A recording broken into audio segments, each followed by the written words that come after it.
What's up, PokerBrandon here. This is going to be session 8 of my session videos. I buy in for 300. This is about 45 minutes into the session. I'm down because I'm raising with like ace jack, ace queen, and I'm not hitting flops, and I'm getting called and then bet on the turn, and I end up folding out. So I have about 240 now to start off on the button with ace 4. I go ahead and bet $15 because I'm pretty mad that I'm not getting any run good. I get small blind caller, big blind caller, and hijack caller. We go 4 ways to a flop, and I'm just ready to play some poker today. Flop is 5-4 ace. So I hit 2 pair, and finally I feel like the run good time is evening out after I wasn't hitting any cards. Small blind bet 15, big blind made the call. Hijack is going to make the call, and at this point now I'm pretty happy with that pot. And because I haven't been running good and I'm already down 60 for the day, I just want the pot now. Even though I am holding the ace high flush draw, I am holding a club. I don't necessarily put anybody on 2-3. I don't want to see a turn or a river with my 2 pair. I just want to get a win. I want to get some momentum. So I raised this up and I make it $75. I'm fast playing my 2 pair. I'm happy to take the pot down, and I'm sort of okay to get 1 caller, trying to get a flush or straight. So that is why I bet $75.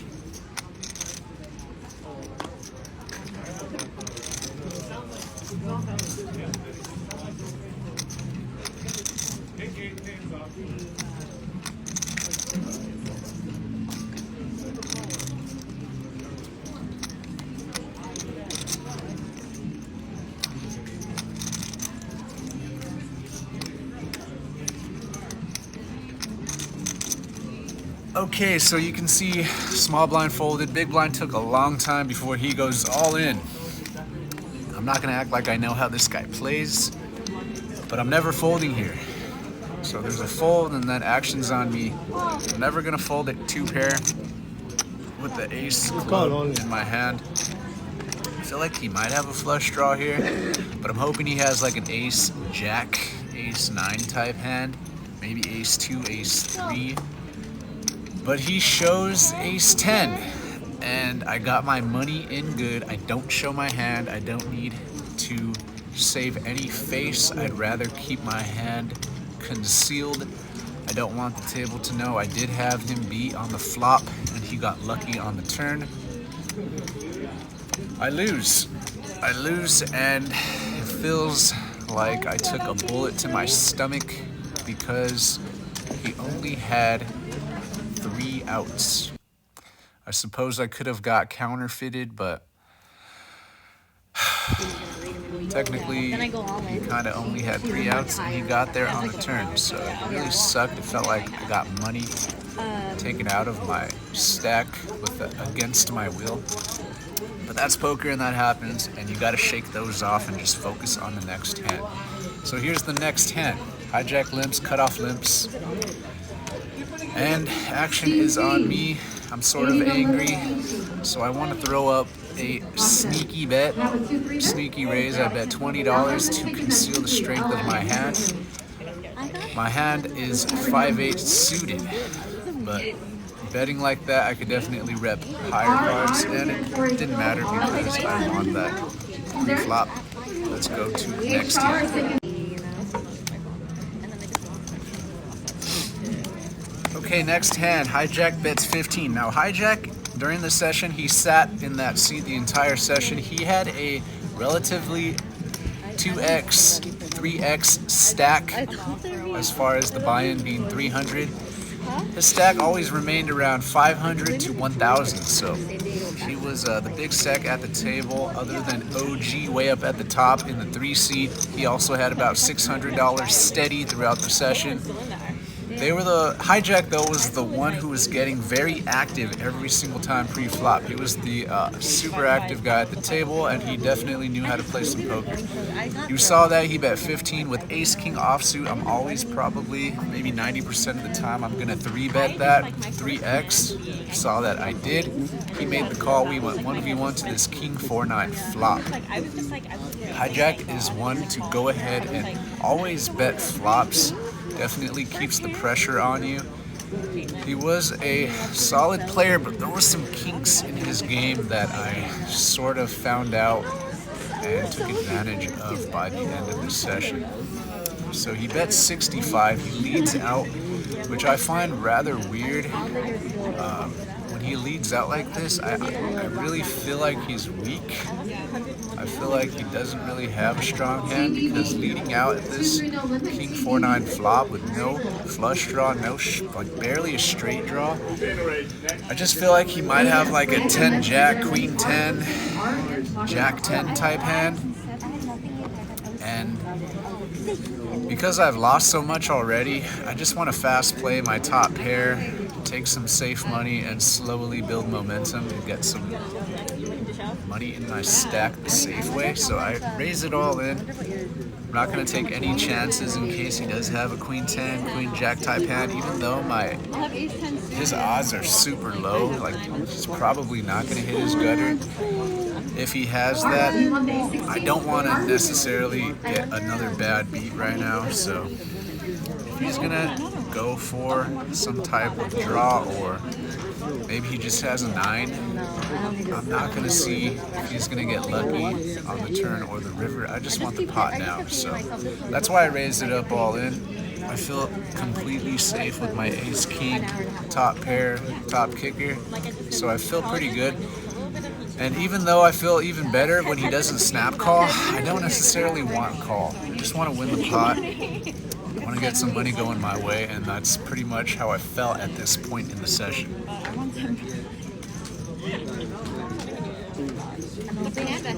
hoping you I'm definitely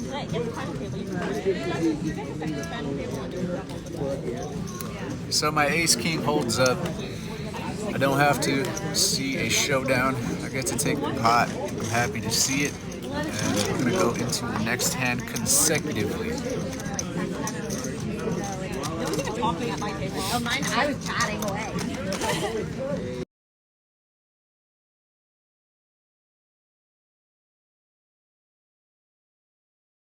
Okay, so the dealer switches out.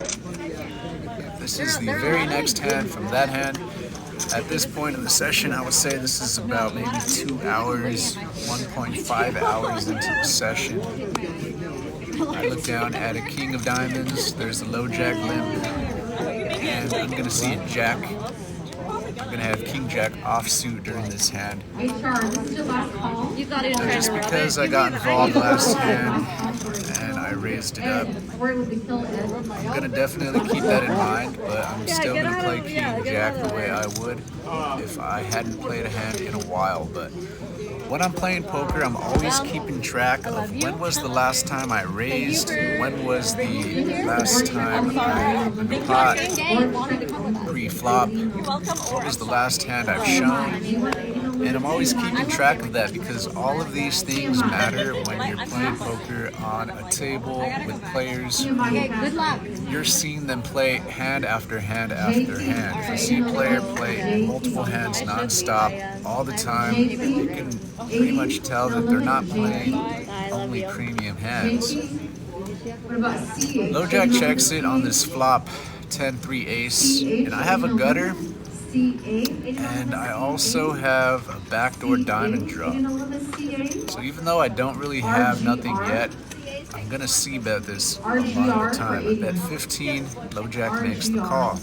He's a tough player. He never lets go of pots very easily. 7 of diamonds comes, so my backdoor diamond draw seems like it's coming together piece by piece. Low jack thinks about it, and now low jack is going to lead out. At this point, he's playing it like he hit a flush. I do have the king of diamonds though, and that's a very nice diamond to have if another diamond comes. Because he didn't really raise me, I feel like he might not have an ace here. I don't think he would check an ace on that flop. I feel like he might have a 10 and he's trying to push me out and make me think he has an ace. And maybe he thinks I have a hand like maybe a 10 or jacks. Or maybe he's trying to scare me off my ace. Not sure, but he puts out a nice bet of 55. I can't really raise it, but I'm not going to go away. I want to see what he does on the river. And my plan was to bluff if he checked. But I don't really need a bluff. I hit a diamond. He bets 85 rather quickly. Now, it just really doesn't really make sense now, because if he had a flush already, another diamond came. So there's way too many diamonds on there for me to put him on 2 more diamonds in his hand while I'm holding the king of diamonds. When I'm pausing right here thinking about this, I'm not thinking about folding at all. I'm thinking about raising. And I was trying to judge what was the risk level of me raising this? What would he call me with? If I raise here, did he really have like an ace? Maybe, hopefully he had a 2 pair. If I raise this, he might call me with a 2 pair, but I don't think he's the type of guy to call me with 2 pair with no diamond if I do put in the raise. And there is a very, very slight chance he might have the ace of diamonds. I don't feel like he has it, but there is that little bit of chance that he does. So instead of raising, I just go ahead and make the call. I'm sort of disappointed because I think I should have raised. I felt like I should have when I made that call. He shows 8-6 of clubs, so that gives you an idea of how he plays. He definitely plays you over his hand. So yeah, he had no business being in that pot. But that's how he plays. That's what he does, and he was pretty good at it. He never really lost his stack. I mean, until the very end of the session, but you'll see that. Let's go into the next hand. Very next hand, consecutively after that hand, I have about 570 and I see pocket jacks. So during the session, I had situations where I was getting really good hands in a row, non-stop. And then I would fold a lot. I would fold for like 30 minutes, and then all of a sudden I was getting pocket jacks, ace jack, queen jack, king queen, like non-stop. So it definitely gave me a loose image because I was opening a lot and playing consecutive hands like this one. So I go ahead and try the limp re-raise trap, and it works. I limp in, cut off, raises to 12, button calls, under the gun calls. And now my action is set up so I can limp raise. I do. I make it 122 because I want to isolate the cutoff short stack up there. I don't think OG on the button has a nice hand that he'll call 100 with. And under the gun, he's just playing all sorts of hands. I don't think he's going to have a nice holding here just because he calls $12 pre-flop. And my ISO works. Cutoff goes all in. Gonna call. Well, I think I had him covered, but he had aces, so I sort of just got cold into that. I think set myself up to 1v1 him, but I ran into aces, and that just happens sometimes. So there goes all my profit. I'm not gonna really show the flop, turn, and river here. He ends up winning. He holds up, and go ahead and watch the action.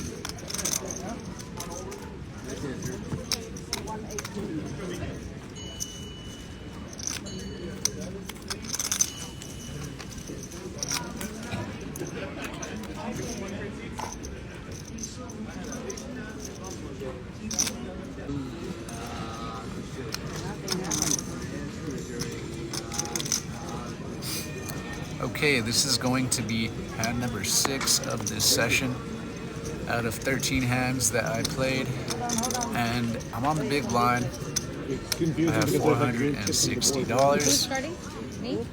I'm keeping in mind all of my action that I've already had. There's a new player to my left who sat down. This lady bought in for the minimum. She was a pretty tight player.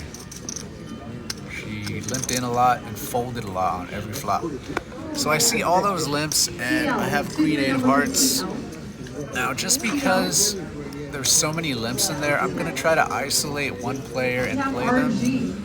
I noticed that every player at this table will fold to flops except for Button on Button over there. He's the only one who will play back at you pretty well. Under the gun calls. A couple limps get out of the way after I raise it up to 23. And I end up ISOing the new player, the lady to my left. We're gonna go 1v1 to a flop. I definitely exploit her play style. I notice she likes to play very small pots. She just wants to see flops, and she's never really putting any money in. It feels like she's waiting to hit her hand every time. So I flop an open-ended straight draw. I have 1 over.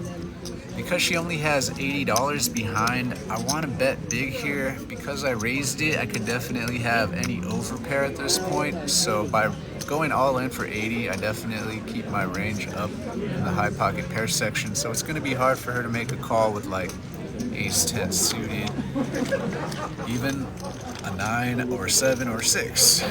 Anyway, I win that. Let's go on to the next hand.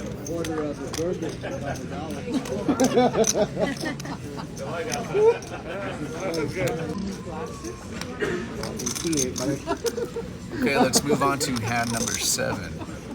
Keep in mind, during this session, I'm already in for $600. I bought in for $300. I lost that 2-pair hand where the guy got lucky on the turn and beat my 2-pair with a bigger 2-pair. So I'm in for $600. That's 2 max buy-ins. So currently my stack is about down $250. During this hand, low jack limps in. I raise it on the button with ace jack offsuit. I make it 15. Big blind makes the call. Low jack limp calls. We went 3 ways to a flop. Maybe I'll get some noodles too. Flop is 3, 6, 4. Big blind checks. This flop is really going to be in his range. I know that. Low jack takes a while, but then he checks. I could tell he definitely wanted to take a stab at this, but he knows I'm not going to fold very easily. I know he knows that. I go ahead and bet 20 because I do have a backdoor flush draw. I do have a backdoor straight draw, and I have 2 overs. It's a very nice flop to c-bet. I make it 20. Big blind makes the call. Now, when big blind makes the call and there's a 3, 6, 4 on the flop, it just really feels like I'm behind. Then he checks, and I don't really want to play a bigger pot now because I don't know what I'd do if he raised me. I mean, obviously I'd fold, but I just don't want to get raised. I check it, and river's a 9 of clubs, and then he clock bets me for 6. That's my move. When I see a clock bet against me, I'm always treating it like a check. So when there's $100 in the pot and somebody bets $5, just treat it like a check. Don't think too much about it. Pretend he checked and just play it like that. So I just go ahead and make that call. He shows queen high. Pretty easy call. He definitely could have got me off of my ace if he bet like 30, but happy that he didn't know that.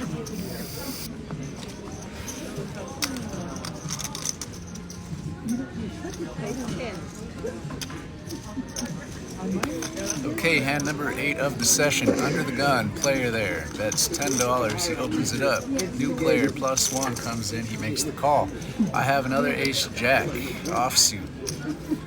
I want to play this hand 1v1.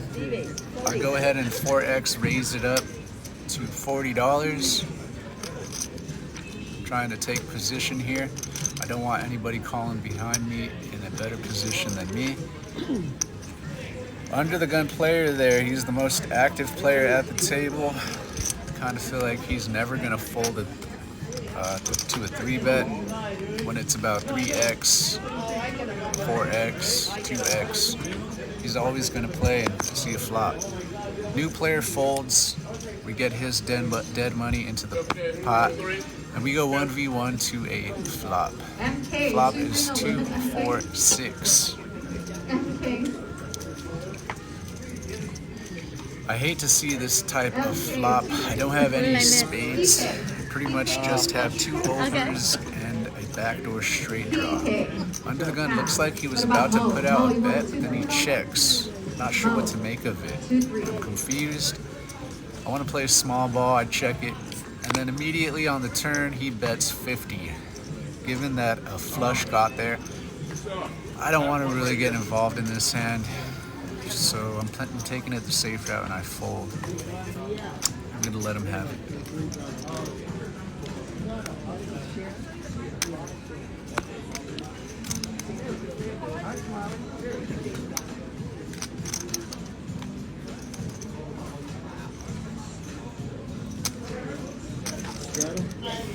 Okay, next significant hand of the night.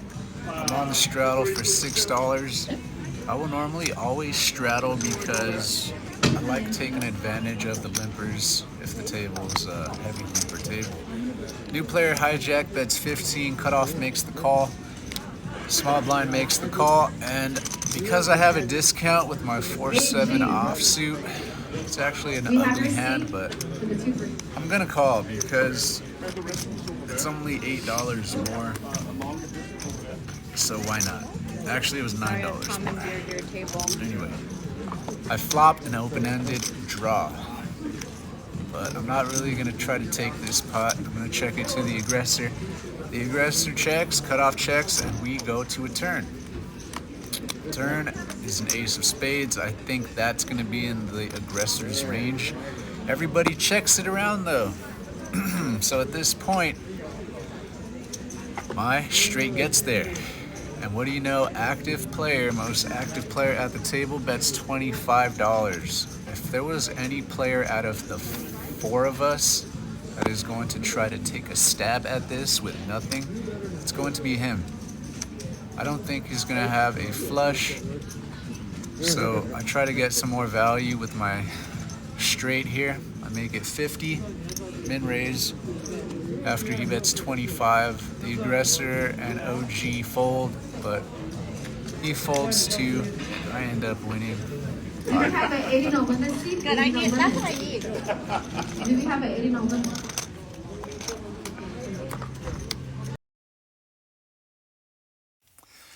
Okay, the very next hand I'm on the big blind. I now have both of my buy-ins back in my stack. I have $600 in front of me. So I feel better. I feel like now I have all my money and I'm ready to play and move my stack up into the positive range. This hand was played consecutively after that previous 4-7 offsuit hand. I look down and see ace jack offsuit. I'm on the big blind, there's a limp, and then small blind doesn't want to chop. At this casino, when there's only one limper, we can still chop it 3 ways. Small blind didn't want to chop, so I asked him. I said, no chop? Okay. I raised this up trying to isolate him, but under the gun, short stack makes the call. That worried me. And then small blind made the call. We went 3 ways to a flop with $60 in the middle. I'm a little bit worried about what small blind might have. I think he might have a hand like pocket 8s, 9s, 10s, 5s, 6s. He checks it though. I feel like he's trying to play it safe. I feel like he's worried about me. I raised it. I am the aggressor pre-flop, so every overpair is really in my range. I am holding an ace, I'm holding a jack, so I am blocking those pocket pairs somewhat. I bet 60 to push out and isolate the under the gun player, but she calls. She's never called a flop ever for this entire 2-hour session she had. This is about 2 hours in for her. Small blind doesn't want to let it go, but after seeing me raise and her call, he's going to fold the best hand. Not sure what he had, but I guarantee you he had both of us beat. So I get my money in with ace jack high. King comes, 2 comes, and I think I'm done. I say you're good. I'm ready to let go of my hand, but she shows ace-5. She was on a gut shot draw. I was sort of confused to see that she waited 2 hours to get all her money in with the gut shot and 1 over. But I mean, who am I to critique anybody? If anybody wants to play poker, they can play however they want to. So next time I have ace high, I'm not really going to say you're good because I don't want people to get mad at me when I say you're good, but I'm actually good. Anyway, let's get to the next hand. Hand number 11 of the night. Wish I had the times here so I can get a better idea on how long these hands were apart from each other, but whatever, let's continue. Under the gun bets $10. I ISO him. I know he's getting annoyed by me ISO raising him every time, but I'm gonna keep playing my game. I have king jack, I wanna play 1v1. It doesn't really work out. Small blind comes in, we go 3 ways to a flop. Flop is 4-9 king. Relatively safe. There's a flush draw out there, there's a straight draw out there. They both check it to me. Now I'm not gonna check this with 2 draws like that. Dealer thought I was checking. She didn't really wait or look at me. She apologizes though. Not gonna hold anything against her. She's just on autopilot. You know how dealers can be. They're dealing out multiple hands non-stop, and sometimes that happens. But after telling the dealer to hold on, I bet 35, and I'm gonna take this pot down. You have A16 back there? MD, for the A16, MD. MD, A16, MD. Okay, this is the very next hand played consecutively to the king jack offsuit hand that you just saw. I'm on the straddle. This is going to be hand number 12 of the night. I would say this is about 4 hours into the session. Under the gun to my left, that's $40, which I found very strange. I normally don't look at both of my cards right away, but he made it 40. There was no action before him. He's first to act, so it just felt really weird. I see pocket jacks and I think, okay, I'm gonna ISO raise this guy and go all in. But OG, patient man up at the top, he raises to 100. He hasn't put in a raise since 1969. The last raise he made was about 3 hours ago and he had pocket aces. He hasn't even opened many pots at all, pre-flop. So when I see pocket jacks, it looks like pocket twos at this point. I'm sort of thinking about it, wondering how many times am I good here, and it's not very often. So I fold pocket jacks. +1 calls. Feels like somebody has aces, somebody has kings. So they're gonna go 1v1 to a flop. Flop is 3, 5, 6. +1 is first to act, and he goes all in. Cut off OG, doesn't think much about it, he makes the call. Guarantee you he had aces. Funny story was I was streaming this hand and the guys in the comment section were telling me to go all in pre-flop, but I told them that cutoff had aces. I think everybody at the table knew it. Turn is a 3, river's an 8 of hearts. He shows pocket aces with the ace of hearts, but that's going to be no good. +1 crazy man over to my left, new player. He had pocket sixes and he hit a 6 on the flop. So I know that one stung OG up at the top. But that's poker. You want guys like that to gamble against you when you have aces. Okay, last hand of the night. I see a 9 of hearts and heavy action, man. He bets 15 again. This is about the 1,000th hand he raised for the last 3.5 hours at this session. So when I see Queen 9 of hearts, I want to ISO raise this because I want to play 1v1. It's a nice hand to play, but I don't want to play it multi-way. I make it $30. I think I should have made it more because my midi 3-bet doesn't work. Cutoff makes the call, button makes the call. And under the gun action guy is gonna make the call. We're gonna go 4 ways to a flop with 120 in the middle. When I have suited connectors, suited 1-gappers, 2-gappers, I wanna play these hands 1v1. You're more likely to win them 1v1. So under the gun action guy checks. I feel like he might have a pocket pair. Hopefully he doesn't have a set. I feel like the other guys might have overpairs like king, queen, ace, jack, ace, 10 type hands. Because the board is 2, 4, 5, if someone has an ace, I don't want to give away a free card here and let somebody hit a gut shot.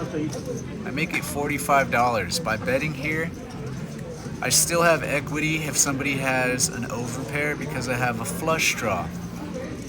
I'm betting about 33% of the pot. This is something I do with every set, any 2 pair, any overpair, I'm doing this. So I'm keeping my bet balanced with my hand. I get 2 folds, and under the gun, action man, he's not gonna let me have it that easily. If there's anybody at the table that knows I may have nothing here, I know it's him. I know that he's on that next level poker. So he check raises me to 120. But because I know that he's the type of guy who knows that I could be weak here betting 45, I could have like ace queen, ace king.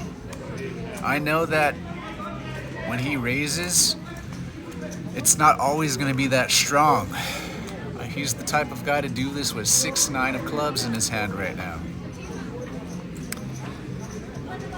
I thought about re-raising this to really put it into his head that I have an overpair, but I don't want to get too crazy because he could always have a set. He could always have an overpair like jacks and 10s, which he will probably call all in if I do try to get crazy. So I play it slow and I make the call. Turn is a queen. I love to see it. I don't think that he has any queen in his hand because I have the queen of hearts. He quickly announces 225. Now this is where my table reads come into the game. I'm trying to compare the way this guy played with every single hand he played before this. One hand came into my mind. He had, by the turn, he had a full house. He had 7-8, and I think he had a full house by the turn. And when he had that full house previously, he was very quiet. He was very quiet, like he didn't want to get seen. He was moving his chips very slowly. He did not yell out big raises at all. So when I hear this 225 raise that he puts in, I get the feeling that he wants me to think that he's really strong. So judging all of that, I feel like he is very mad at that queen. I put him on pocket 6s, 7s, 8s, 9s here at this point, maybe 10s or jacks, maybe even just a gut shot. And I feel pretty good. I'm hoping he doesn't have a hand like ace queen because that would really suck, but I'm gonna go with my read that he's weak here. I think my queen is good, and I don't want to see a river heart. I don't want to see a river 3. I don't want to see a river ace. So I go ahead and go all in because if I call this 225, he only has 295 behind, and I know he's the type of guy to put it all in, and I'm gonna be put in a situation where I might give him a free card and he might get there for free if I just call. So if he is on a draw, I want to give him a chance to let his hand go. That's why I go all in here. When he doesn't snap call, I'm super thankful because I know he doesn't have a set now. I know he doesn't have a straight, and I know he doesn't really have a queen now either. So when he takes this long, there's a little part of me that wants the call, but I'm already happy with this pot size. Usually when I feel like a player doesn't snap call and I might be good, I don't necessarily always want the call. I would always love to take the safe money because people get lucky. But go ahead and watch the action.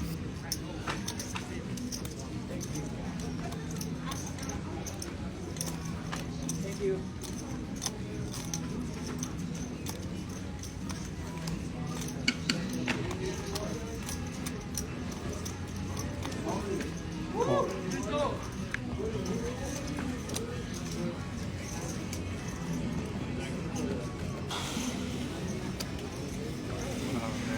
can hear me give off a sigh of disappointment when I see that 3 on the river, because every ace that is in his range now turns into a straight and I lose. But he doesn't show his hand, he mucks.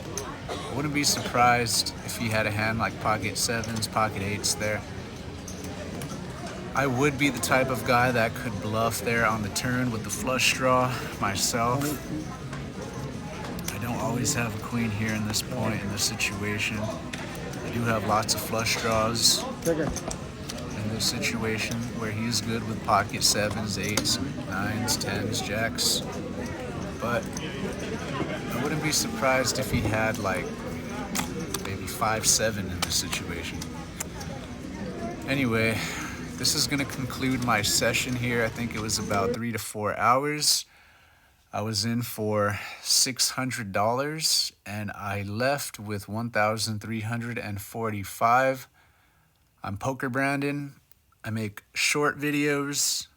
This is one of my session videos. Let me know what you think about it. Let me know what you want to see. I have another session video coming out very soon. Thank you and goodbye.